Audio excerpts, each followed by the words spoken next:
جمعرات بھری مراد، کہتے ہیں نا بزرگوں کی الفاظ ہوا کرتے تھے، اور واقعی یہ بھری مراد ہے۔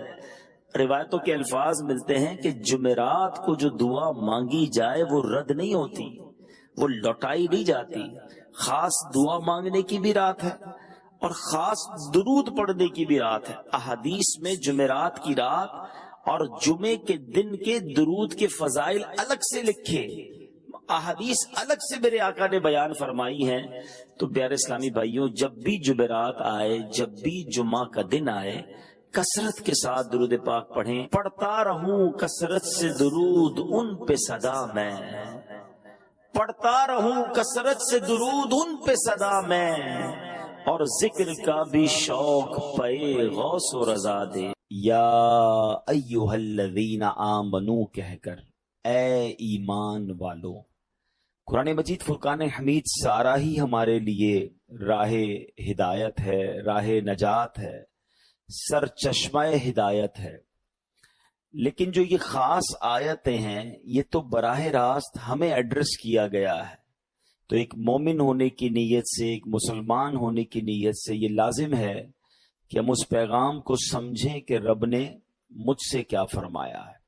انشاءاللہ آج بھی اسی ٹاپک کو ہم لے کر آگے چلیں گے، مگر اس سے پہلے درود پاک کی فضیلت پر مشتمل ایک حدیث پاک، سبحان اللہ، اور وہ جمعہ کے دن سے متعلق ہے۔ سرکار دو عالم صلی اللہ تعالی علیہ وسلم کا فرمان عالی شان ہے، حدیث پاک کا مضمون ہے کہ جو کوئی شخص جمعہ کے دن 200 بار درود پاک پڑھے، اس کے 200 برس کے گناہ معاف کر دیے جاتے ہیں۔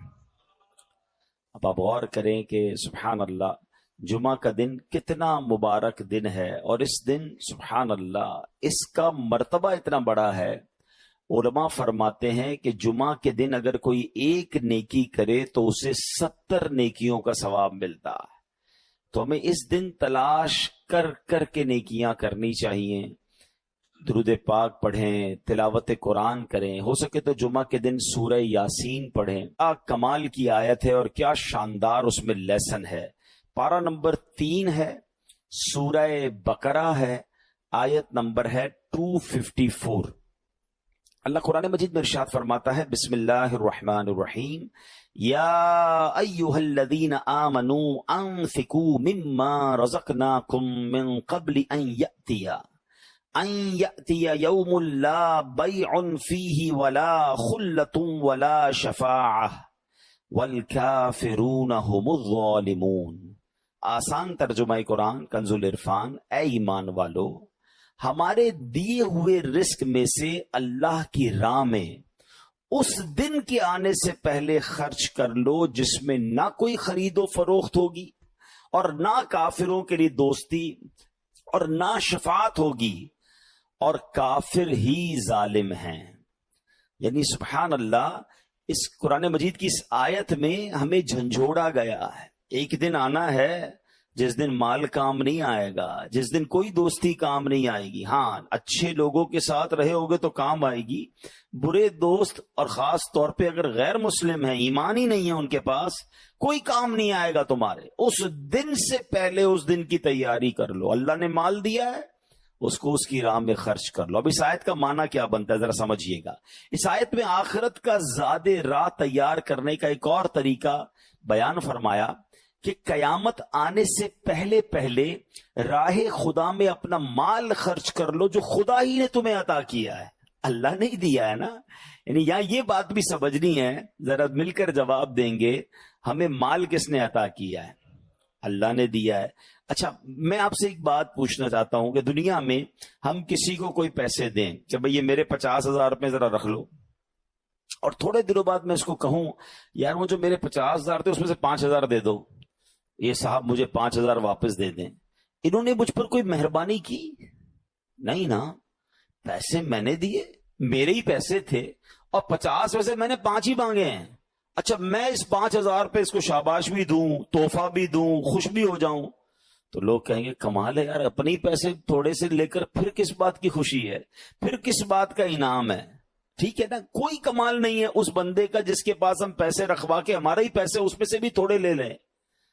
میرے رب کی شان دیکھیں کہ مال کون دیتا ہے؟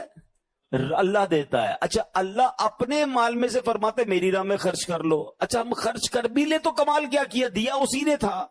بلکہ مزے کی بات بتائی کہ صرف مال نہیں دیتا, مال تو بہت سو کو دیا ہے, پھر اللہ خرچ کرنے کی توفیق بھی اللہ ہی دیتا ہے.